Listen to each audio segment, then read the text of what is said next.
이번엔 대구로 가보겠습니다. 대구에서 추가 확진자 수가 이틀 연속 30명대에 머물며 처음으로 수도권 하루 확진자 증가폭보다 낮아졌습니다. 대구시는 신천지 대구교회에 대한 행정조사를 재개해 내부에 있는 컴퓨터 수십 대를 분석하고 있습니다. 취재기자 연결해 자세히 알아봅니다. 김민성 기자. 네, 신천지 대구교회 앞에 나와 있습니다. 대구시가 신천지 교회에 대한 행정조사를 재개했는데요. 컴퓨터 수십 대를 분석하고 있죠? 네, 그렇습니다. 오늘 아침 대구시청 공무원과 경찰관이 신천지 측 컴퓨터 49대를 신천지 대구교회 안으로 가지고 들어가 분석하고 있습니다. 가지고 나왔던 컴퓨터를 왜 다시 가지고 들어가는지 의아하신 분들 계실 텐데요. 신천지 측 컴퓨터에 깔린 보안 프로그램이 신천지 총회 본부 서버와 연동돼 교회 외부에서 열 수 없게 돼 있기 때문입니다.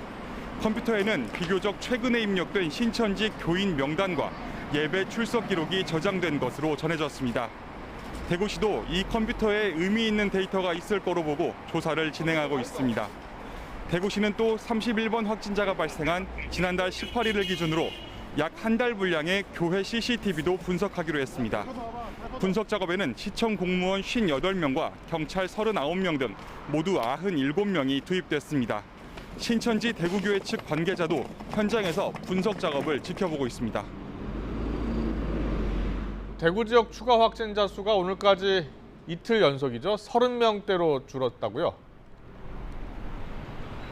네, 그렇습니다. 오늘 오전 0시 기준 대구 지역 추가 확진자는 32명이 나왔습니다. 그제 추가 확진자가 35명 나온 것에 이어서 긍정적인 신호인데요. 지난 12일부터 엿새째 두 자릿수 증가로 서서히 안정세로 접어든 모양새입니다. 어제 하루 퇴원하거나 생활치료센터에서 퇴소한 환자는 214명이고 누적 완치 환자는 958명입니다. 환자가 줄면서 병상 수급 상황도 나아졌습니다. 중환자실도 수십 개 정도 여유가 생겨 중증 환자를 다른 지역으로 보내지 않고 치료할 수 있게 됐습니다.